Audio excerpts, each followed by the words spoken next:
Soy Isidro Zuluaga, soy profesor en el Departamento de Economía de la Universidad Iberoamericana, Ciudad de México, y es un gusto para mí moderar esta sesión la segunda sesión del Seminario de Desigualdades, Movilidad Social y Equidad 2025, organizado en conjunto por el Departamento de Economía, el EQUIDE y de la Universidad Iberoamericana y el Centro de Estudios Espinosa Iglesias, con quienes tenemos una larga colaboración hace mucho tiempo. Hoy nos va a presentar Pedro Torres. Pedro Torres es hijo amigo de la casa, es licenciado en Economía por esta universidad, ha hecho un máster en Ciencia de Datos aplicada a Ciencias Sociales por la London School of Economics, donde está haciendo también su doctorado. Su doctorado se centra en las desigualdades y con especial énfasis en la transmisión intergeneracional de estas desigualdades. Antes de sus estudios de doctorado, trabajó como analista financiero y de riesgo operativo en el Banco Central de México, nadie es perfecto, y como investigador asociado a la Universidad Americana, y hemos compartido varios trabajos que estamos publicando o intentando publicar. Así que me une una gran amistad con ustedes. Los que están viendo el seminario en vivo por el portal de Sobre México pueden mandar sus preguntas a @CEIMX, todos juntos, CEEYMX, en Twitter o Facebook del CEI, y en Instagram a @CEI_MX.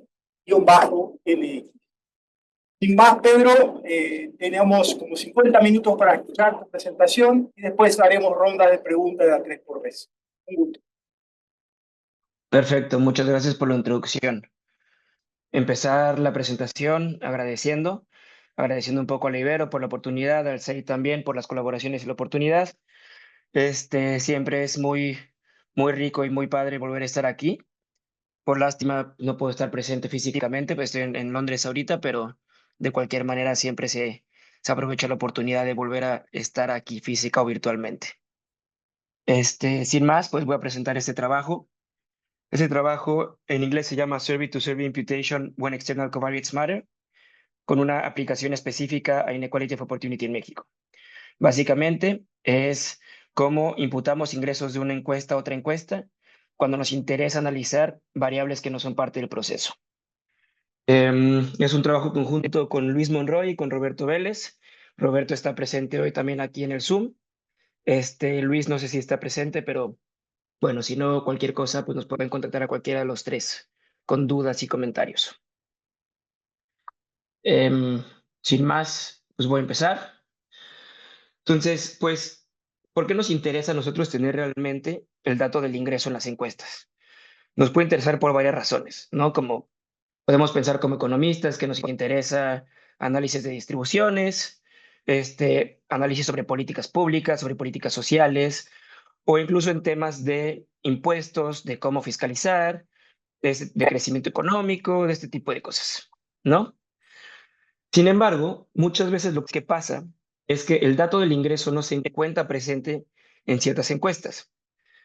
Y tenemos dos casos específicos en los que esto sucede. El primero sería cuando el dato del ingreso no existe para el país, es decir, que no se lleva a cabo una encuesta de ingresos, o cuando ciertas encuestas no preguntan ingresos porque esto es muy caro o porque el enfoque de la encuesta no es realmente el ingreso. Nosotros nos vamos a enfocar un poquito más en esta segunda parte. Entonces, muchos ejemplos de cuando pasa esto, por ejemplo, es en India, no se lleva una encuesta de ingreso desde el 2011 y pues no se tiene una medición de lo que es la pobreza desde 2011. Entonces, ahí se ha utilizado, por ejemplo, para poder estimar la pobreza utilizando este tipo de imputaciones.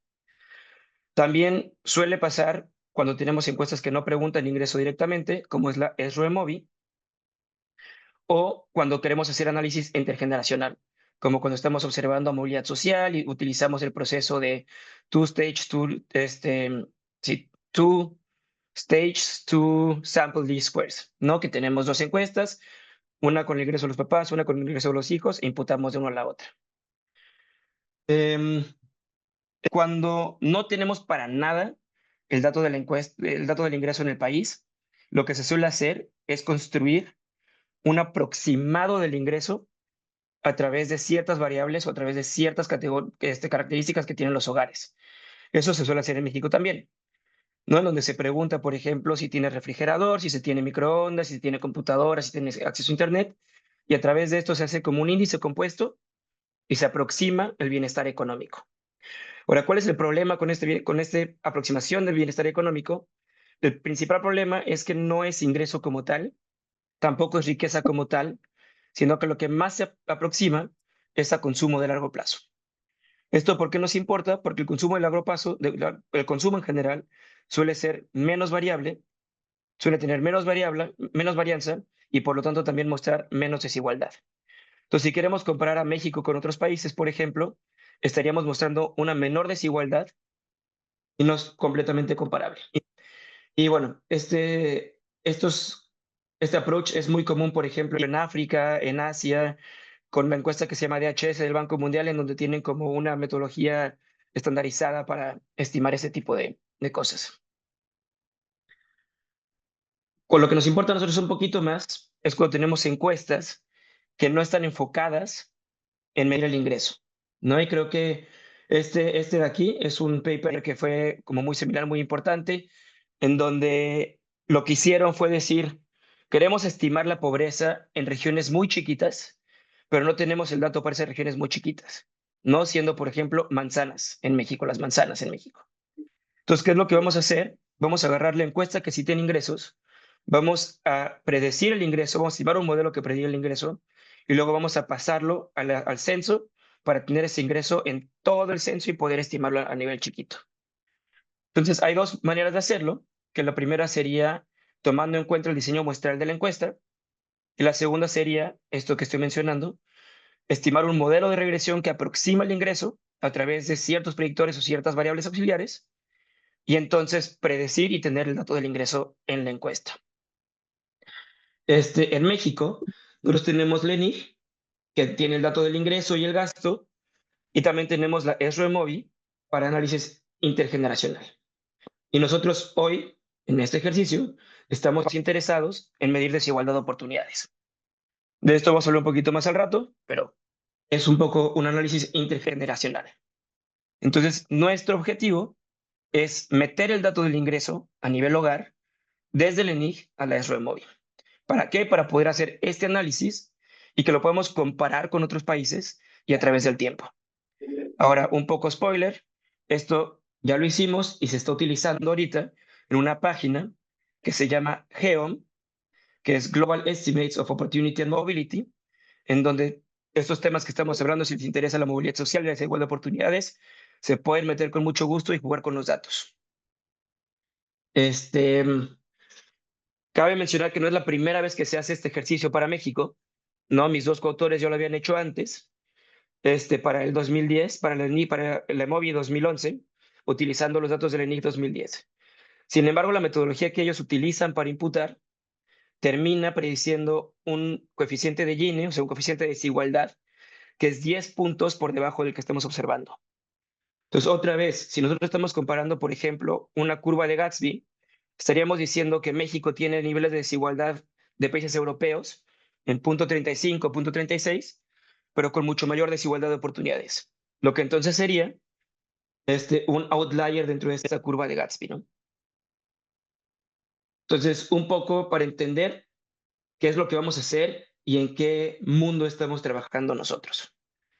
Tenemos básicamente dos encuestas, ¿no? Tenemos una encuesta que es la encuesta de origen, y en esta encuesta de origen tenemos una variable Y, nuestro ingreso, y muchas variables X que predicen el ingreso. Y tenemos una encuesta de destino que tiene las mismas X que predicen el ingreso y alguna otra variable Z que nos interesa a nosotros para el análisis. Entonces, aquí lo primero que tenemos que decir es, estas X no estamos haciendo un análisis causal, no estamos buscando causalidad. Lo que nos importa es predecir lo mejor posible, ¿no? Entonces, ese es el primer disclaimer. Y el segundo disclaimer es que lo más importante es que estas zetas que nos interesan para el análisis no son parte de X. En desigualdad de oportunidades, por ejemplo, lo que nos interesa es analizar cómo la educación de los padres, la ocupación de los padres, la región de origen de un individuo afecta el ingreso. Pero en el ENIC no tenemos esos datos, ¿no? Sí tenemos otros en común, tenemos los datos de la composición del hogar, de quién es el jefe del hogar, de la educación del jefe del hogar, pero no necesariamente es el padre, ¿no? Entonces vamos a utilizar estas X's para predecir Y pasarlo de una encuesta a otra. Esto para movilidad social es una cosa que se ha hecho antes, para pobreza también, y es un proceso que se llama two stages. Entonces, ¿por qué son two stages? Porque son dos fases. En la primera fase, lo que vamos a hacer es estimar un modelito, una forma funcional de estas X's que se asemeje o que aproxime el ingreso del hogar. Luego vamos a utilizar esta forma funcional para predecirlo en la encuesta de destino, utilizando el mismo set de X's. Lo que pasa es que como no incluimos esta parte de acá, que es el término de error, tenemos que la varianza de nuestro valor predicho va a ser menor a la varianza que debería estar observada del ingreso. Entonces, ese es un problema, porque la varianza es la que va a definir al final del día la desigualdad. Entonces, lo que se suele hacer en este caso es decir, bueno, sabemos que el término de error de la regresión es aleatorio con respecto a las X's, entonces podemos agarrar un término de error random de la distribución de los errores empíricos del modelo y meterlo y agregárselo a la predicción. Y de esta manera estamos incorporando el error. Ahora, en la segunda etapa, a nosotros realmente lo que nos interesa es analizar cómo varía cómo varía el ingreso con la educación de los padres, por ejemplo, ¿no? Con esta variable que no está en la encuesta de origen. Entonces, si hacemos una descomposición de la covarianza, nos damos cuenta que realmente la covarianza se descompone entre cómo varía Y o el ingreso con las variables que no se usaron para predecir, pero también cómo varía el término de error con estas covariables. ¿Cuál es el problema? Que por definición, como agarramos el término de error de manera random, pues asumimos que la relación entre el término de error y las zetas son cero. Entonces, ¿esto qué es lo que termina haciendo? Es que mueve a los individuos en la distribución del ingreso. ¿A qué nos referimos con esto? ¿No? Si nosotros predecimos, por ejemplo, que Isidro, dentro de las personas de México, está en el lugar número 100 en el ingreso, a la hora de meterle este error, podemos moverlo y ponerlo en el lugar 80. Y esto es importante porque al final del día, desigualdad de oportunidades se basa en dónde estás tú en nuestra distribución, ¿no? Entonces nosotros queremos evitar que este movimiento suceda. Entonces nuestro objetivo en este ejercicio va a ser imputar el ingreso desde el ENIG hacia el móvil, presentando una metodología que sea robusta para este tipo de ejercicios. ¿Cómo lo vamos a hacer? Vamos a tener un approach mixto. ¿Se acuerdan al principio que hablé un poco de el approach de model-based o design-based? Bueno, nosotros vamos a agarrar un poco los dos y vamos a jugar con esto. Voy a explicar un poquito eso más en detalle y espero que quede claro. Entonces, vamos con la parte como más sustancial de la presentación, ¿no? Entonces, recapitulación rápida. Lo que queremos nosotros hacer es lograr imputar el ingreso a través de una forma funcional, sabiendo que vamos a perder varianza e incorporando esta varianza. La razón por la que queremos incorporar la varianza, por ejemplo, si nos interesa la pobreza, muy simple, si tenemos una distribución que está concentrada y tenemos una línea de pobreza absoluta, pues vamos a predecir que mucho menos gente es pobre de la que debería serlo, ¿no? Sobre todo si esa línea de pobreza está muy a la izquierda de la media condicional. También pasa lo mismo con la desigualdad. Si tenemos una concentración en la media, vamos a predecir que tenemos mucho menos desigualdad que lo que realmente tenemos en la población. Entonces, tenemos que agregar de alguna manera esta varianza que perdemos a la hora de no incorporar el término de error. ¿Cómo lo vamos a hacer? Vamos a agarrar una parte de Model Based en donde vamos a estimar modelos. Vamos a estimar un modelo lineal específicamente y vamos a corregir esto de manera tomando la encuesta del ENIG como base. Voy a explicar todo esto un poco más adelante, entonces no me pierdan aquí, por favor.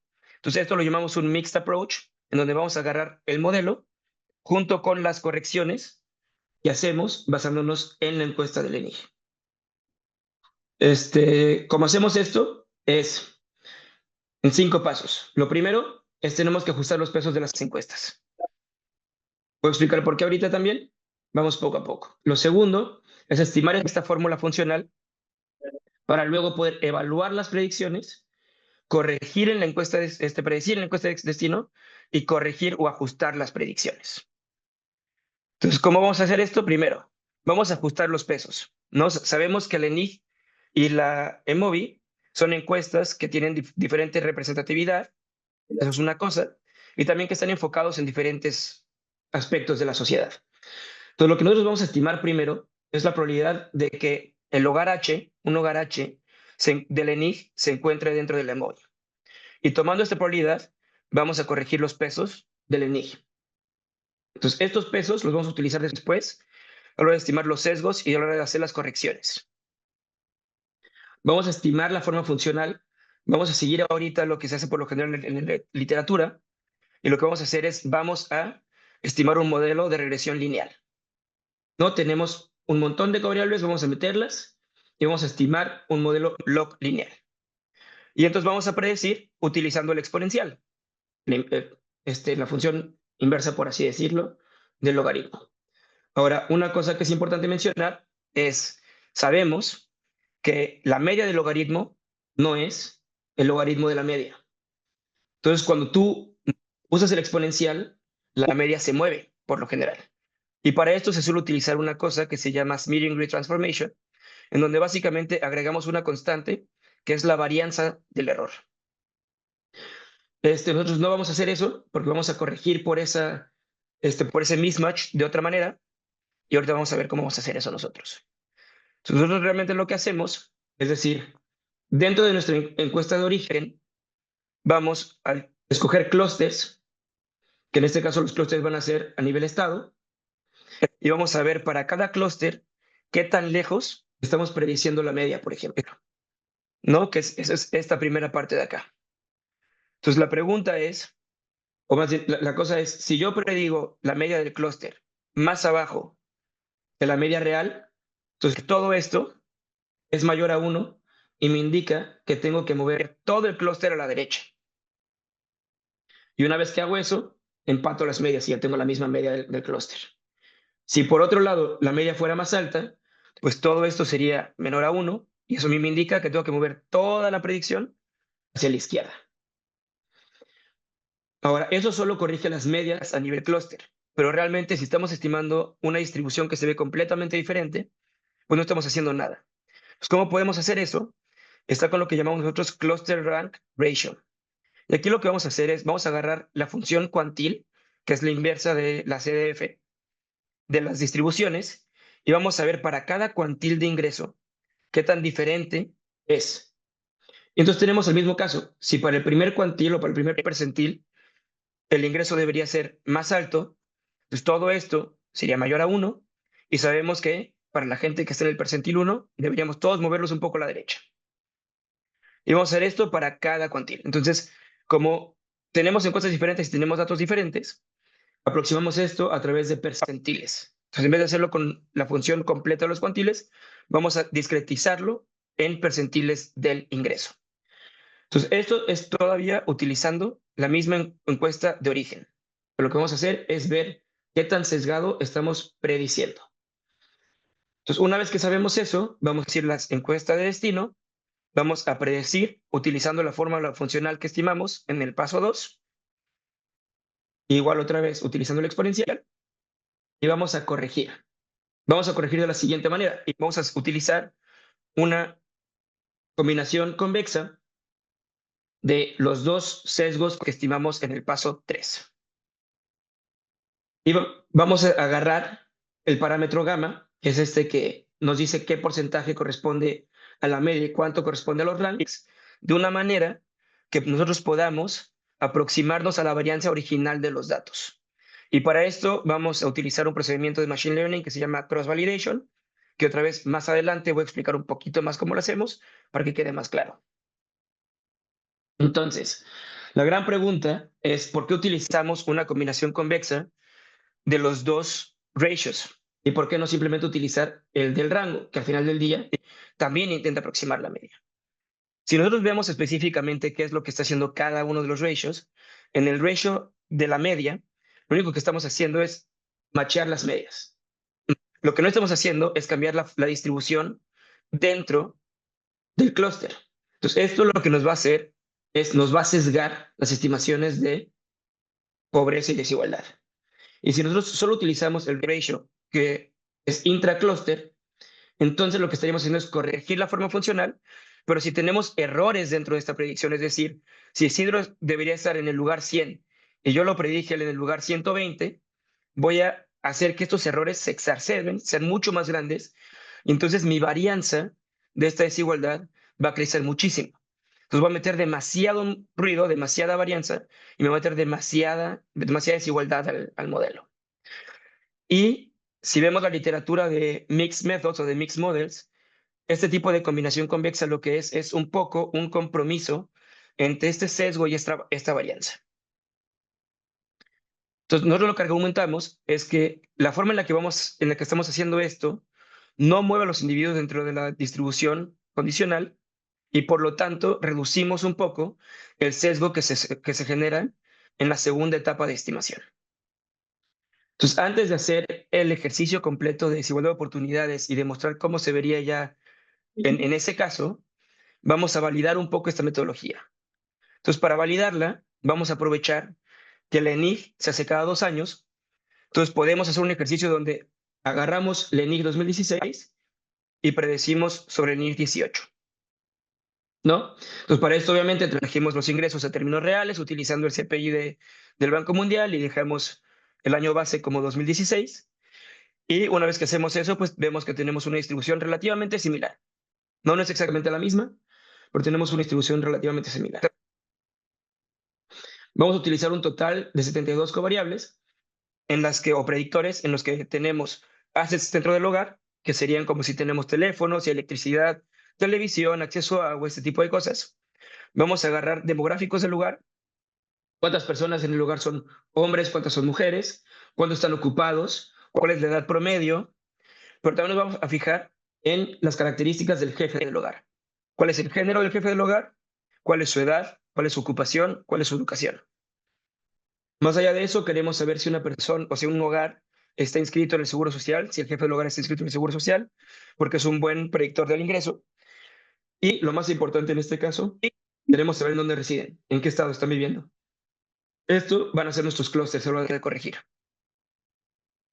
Entonces, nosotros lo que estamos asumiendo para poder hacer esta predicción y este ejercicio de imputación es que tenemos un set de X, es un set de predictores comunes entre las dos encuestas. Entonces, por lo tanto, si estimamos un modelo en la encuesta de origen, podemos aplicarlo en la encuesta de destino. Lo segundo que tenemos que asumir o que asumimos en este caso es que el modelo es estable en el tiempo, es decir, que las betas van a quedarse más o menos similares entre un año y el otro, y que obviamente las variables X que agarramos tienen poder predictivo sobre el ingreso del hogar. Entonces, una vez que hacemos esto, que estamos seguros que esto va a suceder, o que decimos que esto va a suceder, lo que hacemos es, primero, imputar desde la 2016 a la 2018. ¿No? Entonces, nuestra encuesta de origen va a ser 2016 y el destino va a ser 2018. Y en un segundo ejercicio, para ver que esto no es nada más una cosa de pura casualidad, lo hacemos para atrás. Lo hacemos de la 2018 a la 2016. Entonces, ¿cómo vamos a hacerlo? Un poco de los datos. Vamos a estimar esta forma funcional en la primera, con la encuesta de origen, utilizando un procedimiento de bootstrap. ¿Esto qué significa? Simplemente que vamos a agarrar una muestra random, permitiendo reemplazar individuos, es decir, que un individuo aparezca 2 veces, para estimar esta forma funcional.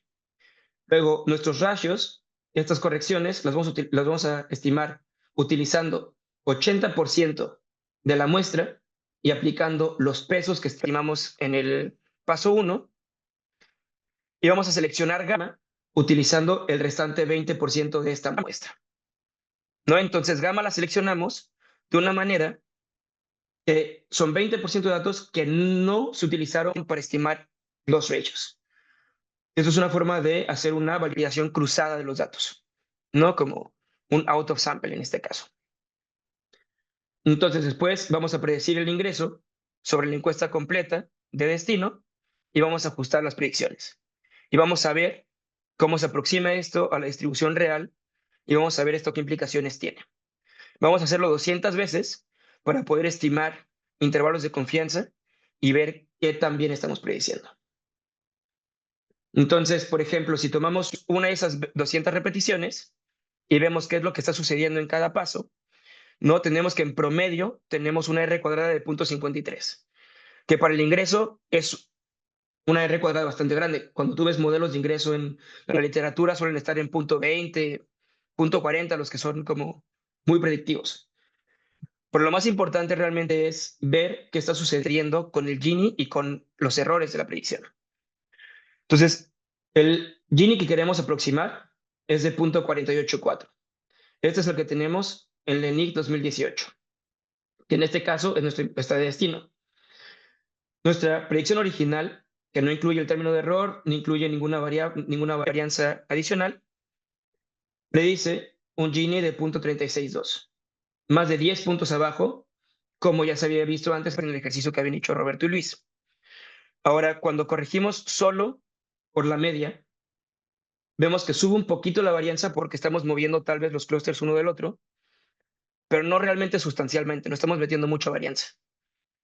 Lo que sí, estamos reduciendo el error de la predicción, porque estamos atinándola en la media bastante mejor. Si solo hacemos el de los ranks, entonces estamos metiendo muchísima varianza, nos vamos a 0.566. Y también metemos mucho error en la predicción. Entonces, si logramos incorporar mayor varianza para tener un Gini como mayor, pero a costa de mucho más error.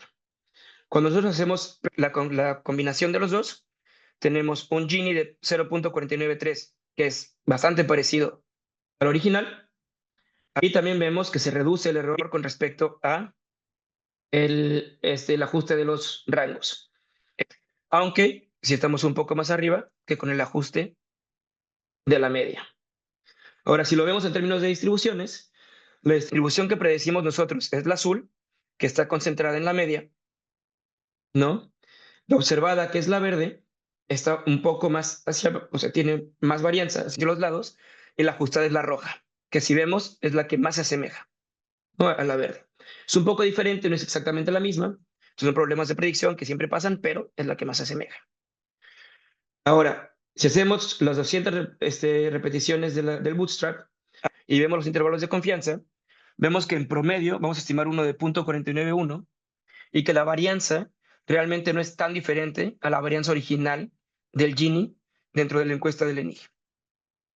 Y si vemos la imputación que tenemos de las 200 repeticiones, pues es una que se asimila bastante a la original, ¿no? La original sería el azul y la que estamos ajustando nosotros es la roja. Entonces, en términos visuales, en términos de desigualdad, parece que estamos haciendo las cosas bien. Entonces, para ver si esto fue una cosa de la ENIC 2016 nada más, vamos a replicar el ejercicio imputando de 2018 a 2016. Tenemos un R cuadrado promedio de 0.54, tal vez bastante alto, y las conclusiones son muy similares, ¿no? Ahora tenemos en la ENIC 2016 un Gini de 0.492, tenemos una predicción original de 0.353, muy por debajo. Al meter la media, subimos un poco, pero no demasiado. Al meter los rangos, subimos muchísimo, un poco de más. Y un sweet spot, un lugar correcto, sería hacer la corrección combinada, ¿no? Y con eso llegamos a un 0.494. Bien, entonces ya vimos que esto no solo funciona de la 2016 al 2018, sino también funciona si lo hacemos para el otro lado. Otra vez, si vemos ahora en promedio cómo está prediciendo esto, vemos que la varianza no es tan diferente a la que es en el ENIC normal y el Gini en promedio lo estamos atinando al correcto. La distribución en este caso se ve un poco a la derecha. Esto nos debería importar si nosotros estuviéramos haciendo un análisis específico del dato, pero como nuestro ejercicio final va a ser más bien analizar desigualdad de oportunidades, ahorita podemos dejarlo así, si no habría que hacer una corrección post-corrección en donde nada más machamos la media otra vez. Entonces, vamos ahora a checar qué pasa si nosotros agarramos una submuestra de los datos, ¿no? ¿Será que se mantiene esto o no? Bueno, lo que encontramos es que sí, el sesgo en la estimación del Gini es muy similar, es muy chica realmente. Lo que sí cambia es la varianza. Mientras mayores datos tenemos, la varianza se va haciendo más chiquita. Entonces hay una convergencia de estos datos, ¿no? Este, ¿Qué pasa si nosotros cambiamos el nivel del clúster? Entonces, la ENIG es representativa a nivel estatal y para zonas rurales y urbanas. Pero la ENMOI, por ejemplo, solo es representativa a nivel regional, en 5 grandes regiones de México. Entonces, si nosotros cambiamos estos clústeres de estado a región, ¿cómo va a cambiar? ¿No? Y al final vemos que es muy similar. Realmente no cambia demasiado el ejercicio. Cambian un poco los datos porque los pesos cambian, porque la forma en la que corregimos cambiamos, pero se terminan asimilando mucho los datos el uno al otro. Ahora, lo que nos importa un poquito más es ver que la composición demográfica de nuestra imputación sea similar o sea la misma que la distribución empírica. Entonces, para eso vamos a agarrar 4 variables, de las cuales 3 se utilizaron para predecir y una no se utilizó para predecir. Utilizamos el número de gente mayor que está en un hogar, si son dueños del hogar o no, y el género del jefe del hogar. La que no utilizamos para predecir fue indigeneidad. Si algún miembro del hogar se identifica como indígena o no. Ahora, lo que vemos es, para las variables que utilizamos para predecir, es extremadamente similar. Básicamente tenemos la misma composición. Para la etnicidad, aunque cambie un poquito, sigue siendo muy, muy similar. No sé, realmente no tenemos cambios radicales en ninguna parte de la distribución. Ahora, en este mismo sentido, lo que nos interesa es que no estemos moviendo a los individuos dentro de su posición. Entonces, una vez que predecimos, podemos ver con una correlación de rank-rank, tomando en cuenta la predicción con el observado, qué tanto se parece una muestra de la otra. Entonces, en azul, el azul no se ve porque está debajo del rojo, es exactamente el mismo, pero bueno, el azul y el rojo serían la predicción normal, la predicción original, y tiene un rank slope de 0.72. Si nosotros metemos el término de error random, como se suele hacer, estaríamos moviendo a los individuos dentro de la distribución y bajamos a 0.59 este rank slope. Entonces, realmente estamos moviendo los individuos dentro de la distribución condicional del ingreso. Y esto queremos evitarlo. Estamos viendo que con nuestro método los movemos menos.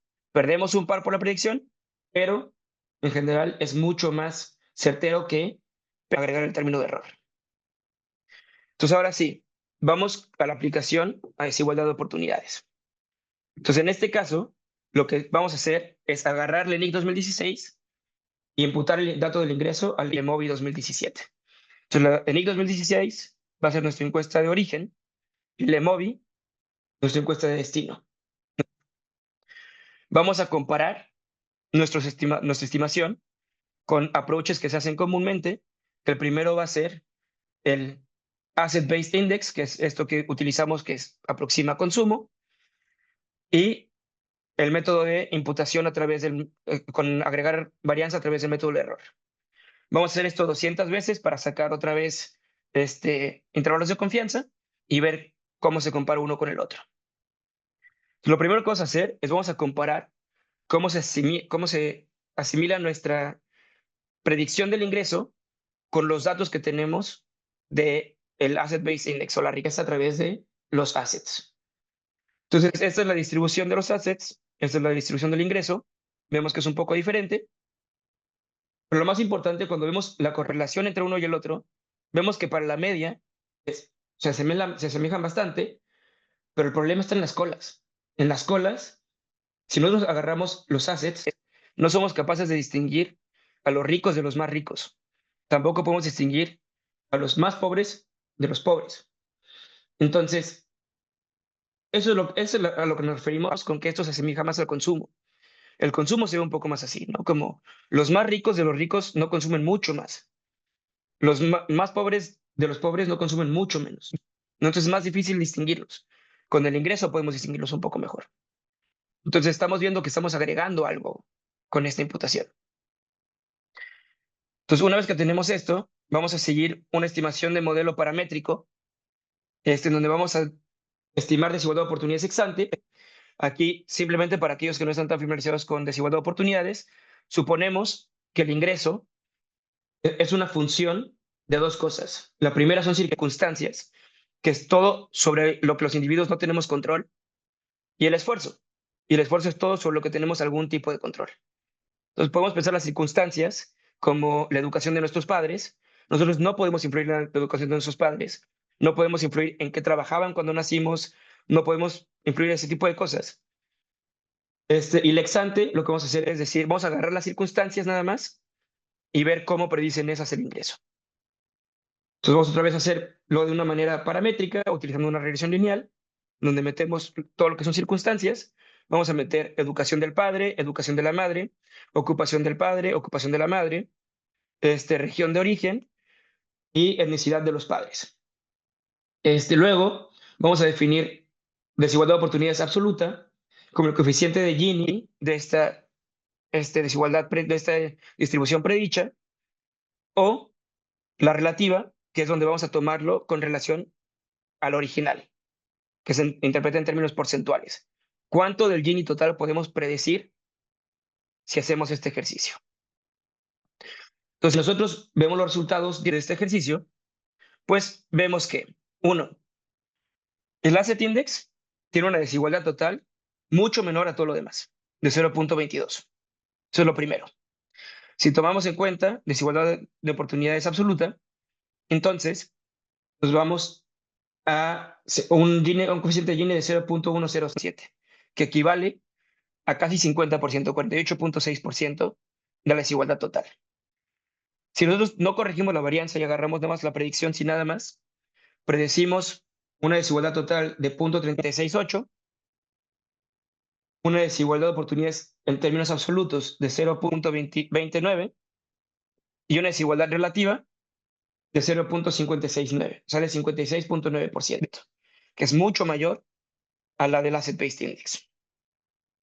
Si nosotros metemos ahora el término de error random que se suele hacer, nos aproximamos mucho más al Gini original o al Gini que esperamos en 0.477. La desigualdad de oportunidades absoluta es la misma que en las predicciones, 0.209, pero cuando nos vamos a términos relativos, se reduce a 43.9%. La menor desigualdad de oportunidad relativa de todos los casos que estamos viendo, ¿no? Y cuando nosotros utilizamos nuestro ajuste de las predicciones, tenemos una desigualdad total de 0.511, predecimos una desigualdad de oportunidades absoluta de 0.296, que es la más alta de todas, y también una relativa de 58%, que se parece mucho a la de la predicción original, incluso es un poco más alta. Y sí, eso es lo que estamos encontrando en este caso, ¿no?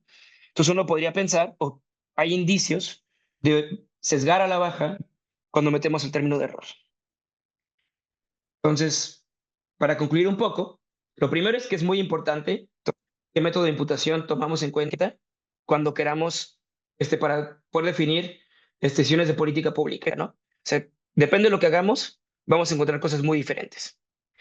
Ahora, lo que se suele hacer tradicionalmente, que son los modelos de Asset-Based Indexes y las regresiones con el término de error, suelen estar sesgados. Los Asset-Based Indexes suelen estar sesgados porque no son ingreso, sino más bien se asemejan más a consumo. Y los de regresión, cuando agarramos el error, suelen estar sesgados porque movemos a los individuos en la distribución condicional. Y esto, en la segunda etapa, mete un sesgo. Y no queremos hacer eso. Entonces, en este ejercicio estamos proponiendo una nueva forma de meter varianza, de ajustar esta varianza, que mejor se alinea con los datos predichos y con los datos originales, ¿no? Esas son las conclusiones de este ejercicio. Gracias por el tiempo, por escuchar. Cualquier duda y comentario, pues son bienvenidos y pues espero tener una discusión fructífera de esto. Muchas gracias, Pedro. Mirá, tenemos muchos alumnos acá en el aula y llenaste de conceptos que todavía a lo mejor no los manejamos tan bien, ¿no?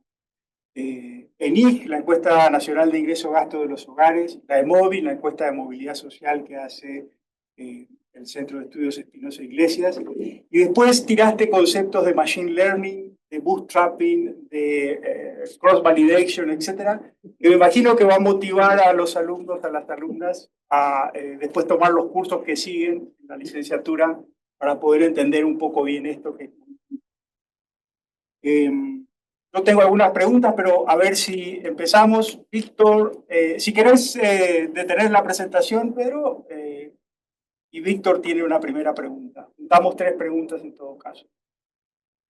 Hola, ¿qué tal? ¿Cómo estás? Oye, pues súper interesante. Se ve que es un chorrísimo de trabajo. Los estados de Nigen están geniales. Yo había hecho un ejercicio similar. Y sí, o sea, sí había todavía muchas diferencias importantes, aún cuando hacía correcciones por esta parte del error. Entonces, parece que por allí va súper padre el ejercicio. A mí lo que ya me salió más duda fue cuando ya lo haces en la imputación hacia la EMOVI, porque uno de los bueno, tú lo mencionaste, parte de los supuestos es que haya estabilidad en las betas, ¿no? De los modelos originales, con los que haces ingreso.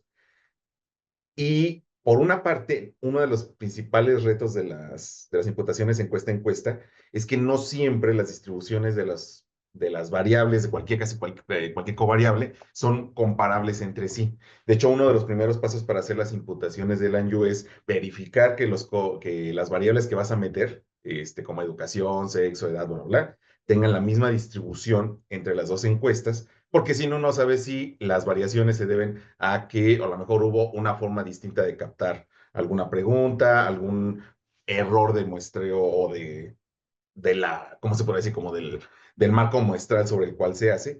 Y eso hace que sea pero bueno, menos creíble el ejercicio, a menos que muestres que sí, las encuestas que tienen marcos y cuestionarios distintos y metodologías, logísticas distintas, sí te dan resultados similares en las variables que estás utilizando. Aún más cuando estás utilizando tantísimas variables para predecir el ingreso. De hecho, casi todos los modelos que yo he revisado, aunque pues ya tiene mucho más tiempo, generalmente te recomendaban no meter tantas variables porque justamente es difícil que las encuestas sean consistentes si de por sí en las variables normal o en las más tradicionales, luego tienen problemas. Imagínate cuando estás metiendo chorros más de variables. No siempre se preguntan de la misma forma todas las cosas que se están incorporando.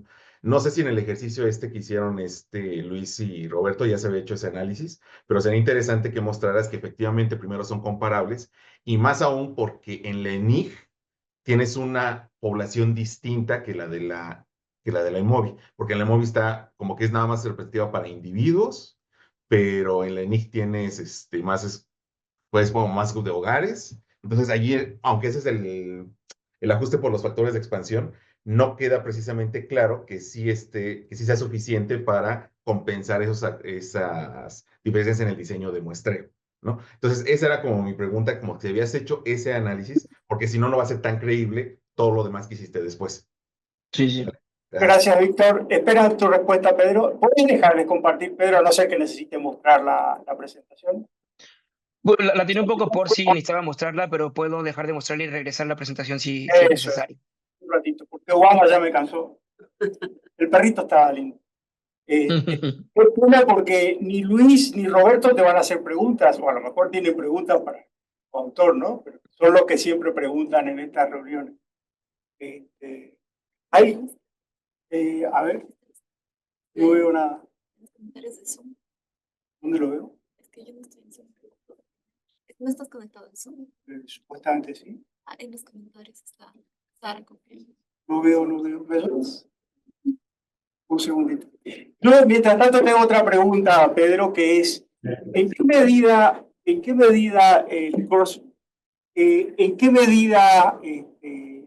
el uso de Machine Learning aporta algo? ¿Y qué es lo que aporta? ¿Cuánto aporta? Estoy tratando de ver acá un poco de vender todo esto nuevo de ciencia de datos y me gustaría un poco si pudieras comentarnos eso. ¿Alguna otra pregunta? ¿Alguien del 6? ¿Quién del 6? Adelante, del 6. Hola Isidro, hola Pedro, muy interesante la exposición. Un par de preguntas. La primera se me escapó quizás, no sé si utilizaron la variable educación para imputar ingreso, pero sería clave utilizar pues, la escolaridad del jefe de familia o si no de los perceptores para pues, estimar ingreso como una de las variables comunes en ambas encuestas. La otra es si se puede concluir que es sistemático que cuando no se hace la corrección que ustedes realizaron, la desigualdad de oportunidades relativa siempre va a estar subestimada. No sé si eso ocurrió. Y una última, porque comentaba con Roberto, no sé si ustedes están relacionando como circunstancia el ingreso de los padres sobre el ingreso de los hijos, para ver pues, la transmisión intergeneracional de los recursos económicos en la desigualdad de oportunidades. Gracias y me gusta mucho su tema. Si te parece, Pedro, contestamos esas tres primero. Yo tenía la pregunta de en qué medida Z tiene que ser exógeno, porque Z no es... Vamos con estas tres primero y luego discutimos esa porque creo que esa es la parte más interesante de la metodología. Entonces, Víctor, con respecto a si las distribuciones son comparables, esto es una cosa que discutí mucho con Peter Langeau, que Peter Langeau es esta persona que ha hecho muchas distribuciones, y yo argumento que no, que de hecho no tienen que ser la misma, porque tú estás agarrando, o sea, las betas, tú las estimas a través de una encuesta que es específica y que es representativa. Tú puedes tener una muestra muy diferente en la EMOVI, porque tu target es la gente que está en la parte baja de la distribución, y tú lo que quieres es ver eso. Tú lo que quieres es capturar a esa gente. A la hora que tú predices, vas a predecir ingresos más bajos. Y eso está bien, eso no pasa nada, ¿no? Son diferencias en la encuesta. Ahora, sí hicimos el ejercicio de checar que la EMOVI y la ENIC fueran comparables en las X que agarramos, y en general sí lo son. No incluye esa tabla, o esa tabla aquí en la presentación, pero está en el paper. Entonces, creo que el paper pronto va a salir como working paper y lo podemos compartir para que se vea todo eso. Pero sí, checamos las medias, checamos la varianza de las X y si vemos que sean relativamente similares, que no haya ninguna que se vayan como muy, muy diferentes, ¿no? Con respecto al número con respecto al número de variables que utilizamos, que no es recomendable usar tantas, estamos conscientes de eso. Al final terminan siendo tantas porque como metimos el estado y lo metimos como una dummy, son 32. Y luego si tienes otra variable que tenga 3, 4 categorías, tiene lo mismo, ¿no? Entonces, en términos objetivos, realmente, ¿cuántas variables estamos utilizando? Utilizamos como, digamos, como 28, que termina siendo muchísimas por el número de categorías que tiene. La idea original era hacer un ejercicio de lazo para que nos quitaran las que sirven y las que no sirven. Se hizo el ejercicio y no aportaba mucho tampoco a la R cuadrada, ¿no? Y como realmente lo que nos interesa a nosotros es aproximar el ingreso de la mejor manera posible, pues si no está aportando demasiado a la R cuadrada, por ejemplo, computacionalmente es mucho más complejo y para qué hacerlo. Si la regresión lineal va a tardar menos, es más fácil de entender y lo va a aproximar similar. Con respecto a eso también, Isidro, tú que preguntabas en qué medida el Machine Learning puede aportar a esto, pues creo que la primera cosa que aporta, que ya estamos haciendo aquí, son conceptos, ¿no? Como cross-validation, escoger esta gama con out of sample y no con los datos que tienes, porque eso te va a sesgar más. Esa es una primera parte. Otra segunda es, nosotros no queremos estimar esas betas. A nosotros las betas realmente no nos importan. Nos importa aproximar el ingreso de la mejor manera posible. Las betas nos importan para poder probar que el modelo es estable, que ese tipo de cosas. Pero no queremos analizar si la edad del jefe del hogar afecta en tanto por ciento el ingreso, ¿no? Entonces, esto se puede aplicar a otros modelos de predicción, como árboles de regresión o redes neuronales u otras cosas.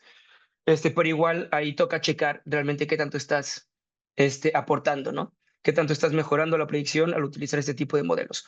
Nosotros que ahorita queremos comparar nuestra metodología con lo que se hace tradicionalmente o canónicamente en economía, ellos utilizan regresiones lineales, entonces nos quedamos con una regresión lineal, pero hicimos también en un momento el ejercicio de utilizar árboles de regresión, de utilizar XGBoost y ver cómo cambia todo esto. Y sí vemos una mejora, tal vez no demasiado grande, pero sí un poco de mejora dentro de la predicción del ingreso. Con respecto a si utilizamos la educación para imputar, sí, utilizamos la educación del jefe del hogar. Y lo utilizamos como categóricas, utilizamos el nivel educativo que tienen, ¿no? Era, si tienen kinder, primaria, secundaria, preparatoria, superior, o si no tienen educación, del jefe del hogar. Con respecto a si es sistemático que haya una reducción en la desigualdad de oportunidades, voy a compartir la presentación otra vez. Creo que eso lo podemos ver. Perdón, me tengo que ir muy atrás, no recuerdo en qué parte específica estaba.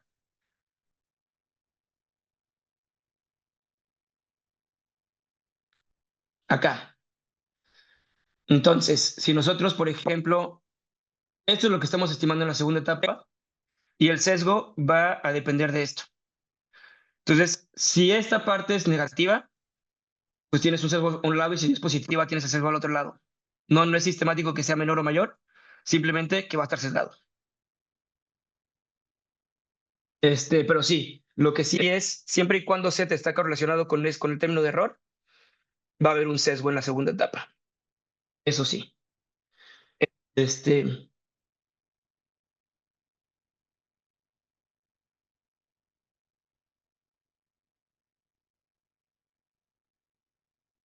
Con eso está, Pedro. Nada más para complementar un poco las respuestas de Pedro y justamente incentivar a los estudiantes a meterse a este campo que es el estudio de, o la incorporación de métodos de Machine Learning a la economía. Es un poco la historia de este paper. Inició de hecho con lo que fue mi tesis doctoral. Yo originalmente tenía el proyecto con Roberto de, como mencionó Pedro, implementar un poco la metodología de áreas pequeñas, pero utilizando todos los covariantes comunes entre EMOVI y ENIG y dejar la selección de los covariantes a un método Lazo, por ejemplo. De tal forma que en lugar de seguir criterios dependientes del investigador, pues ya todo fuera así que data driven. Y justamente los resultados de esa imputación no resultaron muy convincentes.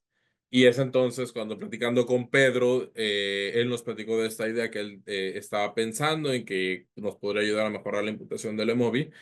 Y fue cuando decidimos empezar a trabajar los tres sobre la idea, ¿no? Entonces, justamente tiene que ver con este paso de los métodos basados en, como lo certificó Pedro, en formas funcionales, en modelos específicos, a modelos que tienen una mayor base en estos métodos de Machine Learning que no necesariamente tienen una forma funcional explícita de arranque, ¿no?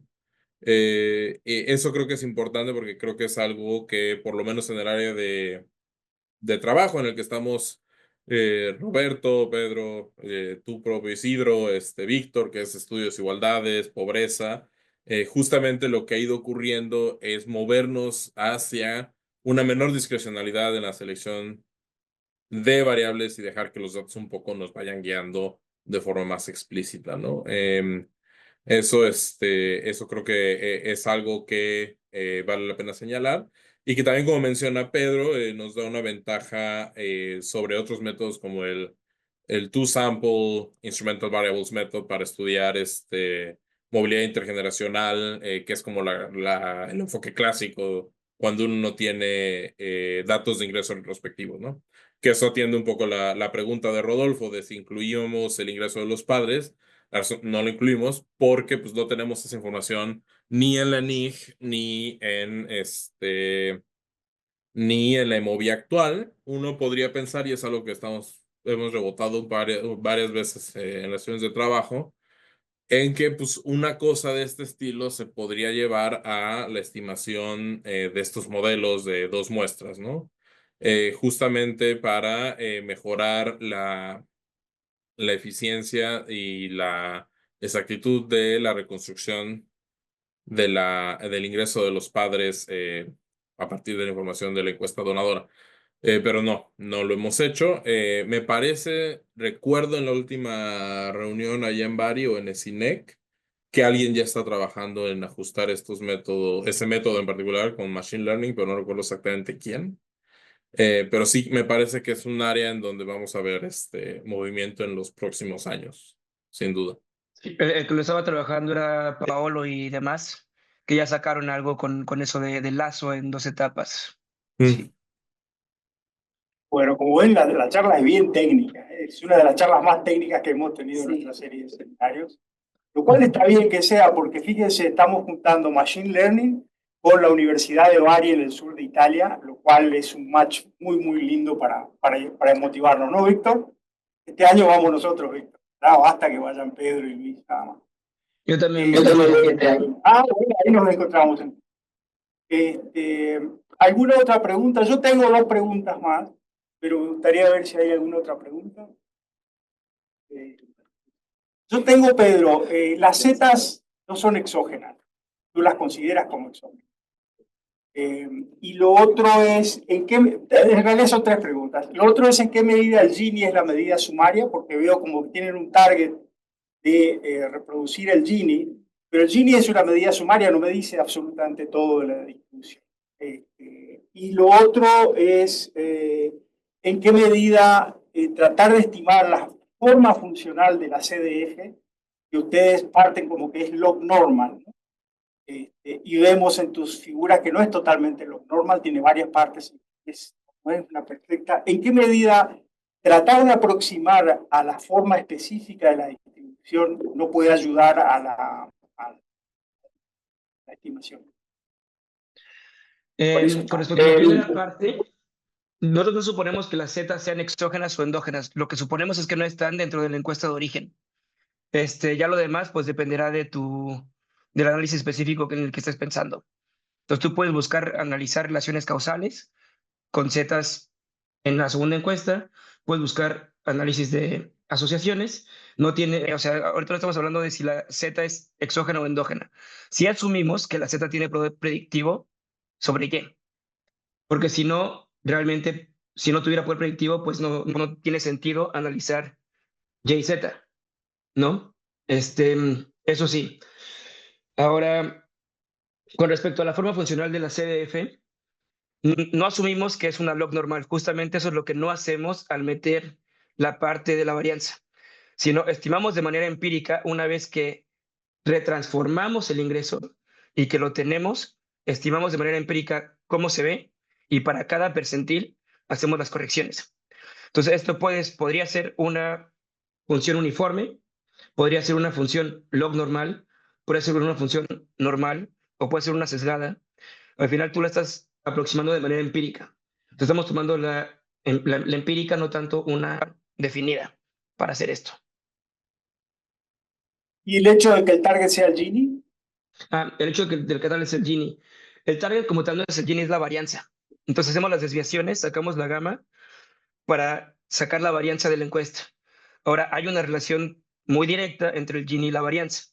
Y en el caso de desigualdad de oportunidades, pues la métrica de interés es el Gini. Entonces, en este ejercicio de validez mostramos el Gini, pero realmente puedes checar qué tan diferente es con respecto a la varianza. Puedes checar qué tan diferente es con respecto al MLD, que al final del día todos lo que hacen simplemente es targetear diferentes partes de la distribución, ¿no? Sí, igual, si a ti lo que te interesa es que el bottom 10% lo aproximes exactamente bien, pues puedes agarrar eso como medida y decir, quiero ver que la distribución del bottom 10%, 10% sea correcta, ¿no? Entonces, al final del día son decisiones que uno tiene que tomar. Nosotros mostramos con respecto al Gini, porque el ejercicio de IOP es con respecto al Gini, pero realmente se puede hacer con otras cosas.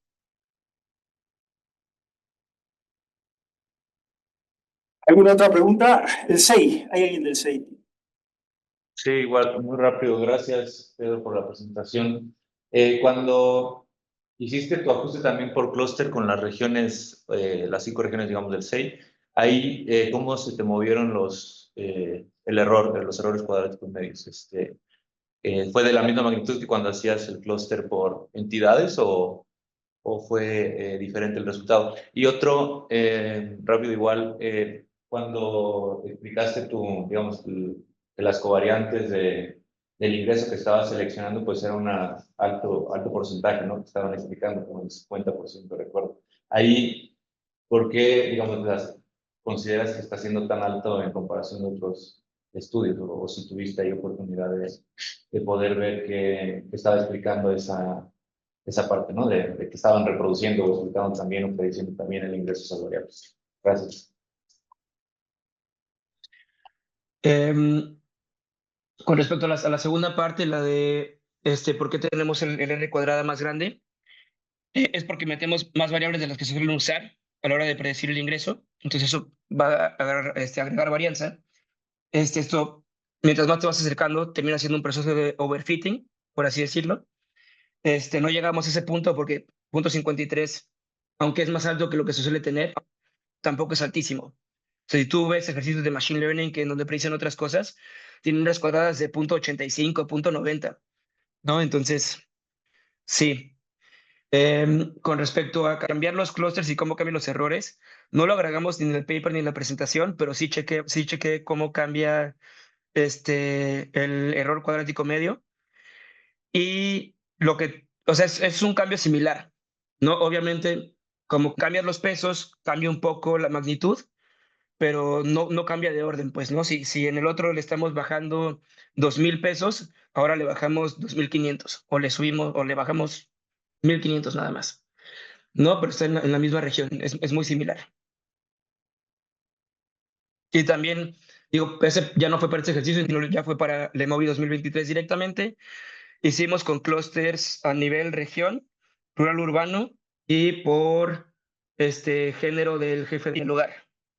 Entonces, tomando también esos en cuenta, pasa un poco lo mismo, como los errores no brincan demasiado al hacer eso. También en lo que sí tenemos aquí en la presentación es cómo se ve la distribución de los errores del modelo una vez que aplicas el ajuste, y es muy similar. Y eso es constante a través de los clústeres.